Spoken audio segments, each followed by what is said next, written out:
कहा कि 2017 से अभी केस लड़ते आ रही हूँ, अभी तक इस पर कोई कार्रवाई नहीं किया गया है। तो कई एक बार आत्महत्या करने के लिए प्रयास किया है।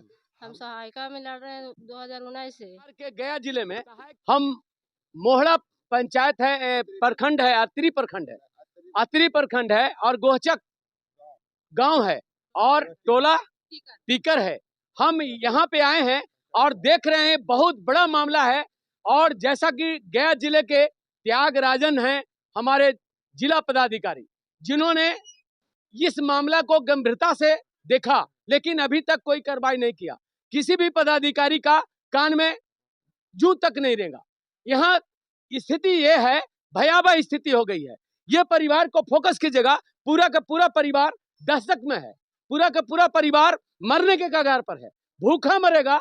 इसलिए कि ये परिवार को सिर्फ एक सहायता था, वो है मेरिट, और मेरिट लेकर के पात्रता के आधार पर और बहुलता के आधार पर यहाँ अति पिछड़ा का मुद्दा बनता था, अति पिछड़ा का सीट था, लेकिन पिछड़ा सीट कर करके और इस पर बहाल कर दिया गया। और डीएम साहब ने लेटर जो निकाला है सीडीपीओ के नाम पर कि तुरंत के तुरंत बहाली करके और हमको कागज मिलनी चाहिए, यहाँ सूचना मिलनी चाहिए, लेकिन आज तक किसी भी प्रकार का कोई कार्रवाई नहीं किया गया, जिसके एवज में रूमी खातून ने पूरे परिवार के साथ आत्महत्या करने के लिए डीएम साहब को अधिकृत कर दिया गया है, पत्र दे दिया गया है। सिर्फ समय निर्धारित नहीं की है। और अगर जिला पदाधिकारी मेरी वीडियो देख रहे हैं तो जल्द से जल्द कार्रवाई कीजिए, और नहीं तो पूरे परिवार के साथ आत्महत्या कर लेगी। इसका पूरा परिवार ये सामने झलक रहा है। एक बूढ़े ससुर हैं जो बेचारे बिल्कुल एकदम निर्भर हैं, कमजोर हैं। इनके देवर हैं जो छोटू जी हैं, इनकी भी पत्नी बेरोजगार है, कोई कमाने वाला नहीं है। ये है हालात टीकर में, और टीकर अतरी प्रखंड में पड़ता है। बाकी हम जानेंगे यहाँ के लोगों से, और जो आवेदिका है रूमी खातून जी, हम आपसे जानेंगे। रूमी जी, आपका क्या नाम है? मेरा नाम रूमी खातून है। आपके पति का क्या नाम है? मोहम्मद इकराम अंसारी। आप कब से केस लड़ रही हैं? 2017 से। 17 के बाद जब डीएम साहब से आपकी मुलाकात हुई तो डीएम साहब से आपने क्या कहा? हमने कहा कि 2017 से अभी केस लड़ते आ रही हूँ, अभी तक इस पर कोई कार्रवाई नहीं किया गया है। तो डीएम सर ने त्यागराजन ने उस डीपीओ, घबराइए नहीं, आराम से बोलिए। डीपीओ सर के यहाँ फोन किए, कॉल किए, तो डीपीओ सर ने हमें कॉल करके बुलाया। तो डीपीओ सर ने सारा बात हमसे पूछा, तो डीपीओ सर से हमने बताई, तो बोले कि जाओ हम कर देते हैं। फिर घर आने के बाद मेरा कोई निर्णय ही नहीं निकला, आज तक निर्णय नहीं निकला। देखिए, उस समय सीडीपीओ थी, महिला है डीपीओ। कौन? क्या नाम है? नाम जानती हैं? नहीं, नाम नहीं जानती है। नाम नहीं जानते हैं। सीडीपीओ से कभी आपसे मुलाकात हुई? नहीं हुई है अभी तक। कभी नहीं सीडीपीओ से मुलाकात हुई? नहीं। आप जो नई वाली से नहीं हुई है, बल्कि पुराना वाली से बहुत बार हुई है। पुरानी वाली से बात हुआ था, वो क्या कहती थी?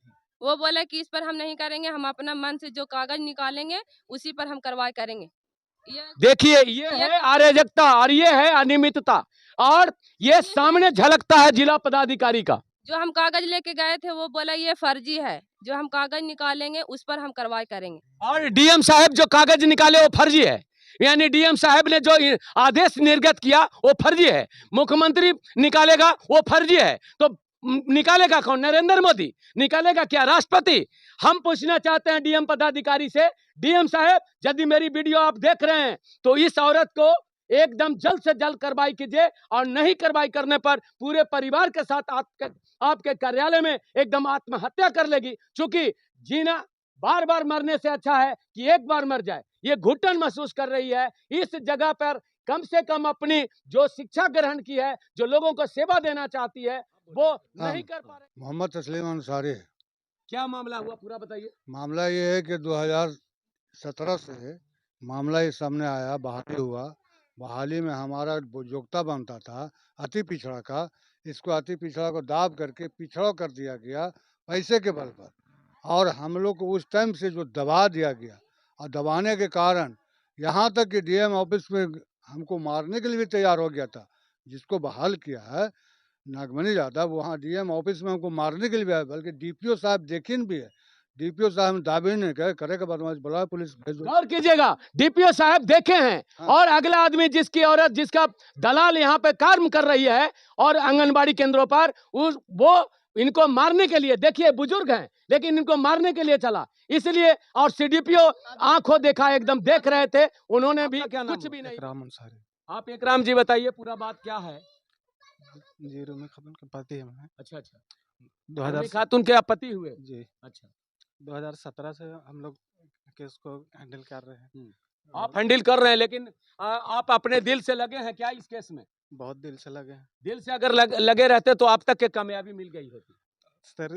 एक आदमी से लड़ना आसान है लेकिन पूरा सिस्टम से लड़ना बहुत मुश्किल सिस्टम है। से लड़ना आसान है लेकिन एक आदमी से लड़ना मुश्किल है, इसलिए वो आप उल्टा बोल रहे हैं। इसलिए कि आदमी आपको माथा फाड़ देगा, अगर आपको माथा फाड़ देगा तो आप पूरा लड़ जाइएगा। सिस्टम ही उसके साथ है तो हम कैसे लड़े? सिस्टम को बनाना पड़ता है, सिस्टम आप बनाइए। और आपका लोकसभा क्षेत्र है जहानाबाद, और जहानाबाद संसदीय क्षेत्र का चुनाव होने वाला है। इस चुनाव में बहुत बड़े बड़े नेता लोग आपके पास बीच में आएंगे, बहुत दलाल लोग आएगा, किसी के बहकावे में नहीं आइए और कहिए हम उसी को वोट करेंगे, हम उसी को मदद करेंगे जो हमारा काम करेगा, जो हमारे लिए हित की बात करेगा, हम उसको ये काम करने का ये काम करेंगे। और हम किसी को भी वोट नहीं देंगे। आप वोट का बहिष्कार कर दीजिए गरीबी के नाम पर। ये देखिए, ये टीकर गांव है जहाँ पे एक भी घर कोई खुशहाल नहीं है, किसी के घर में नौकरी नहीं है, किसी के घर सब मजदूर बेचारा है। मजदूरी करेगा तो खाएगा, नहीं मजदूरी। आप ये बूढ़े आदमी को देखिए जिनकी उम्र 70-75 बरस है, लेकिन कमाने के लिए शरीर में ताकत नहीं है, फिर भी कमा करके जब कमाते होंगे तब ये बाल बच्चों को पालन पोषण करते होंगे। ये है हालात।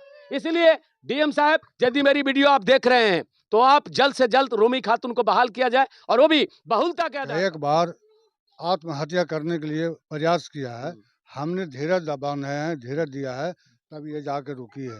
ये पता नहीं कब ये आप आत्महत्या कर लेगा, हम इसका जिम्मेवारी नहीं, इसका जिम्मेवारी डीएम साहब होंगे। देखिए, गौर कीजिएगा, अगर डीएम साहब मेरी वीडियो आप देख रहे हैं तो जल्द से जल्द इस पर बहाली की जाए, अन्यथा आप बीती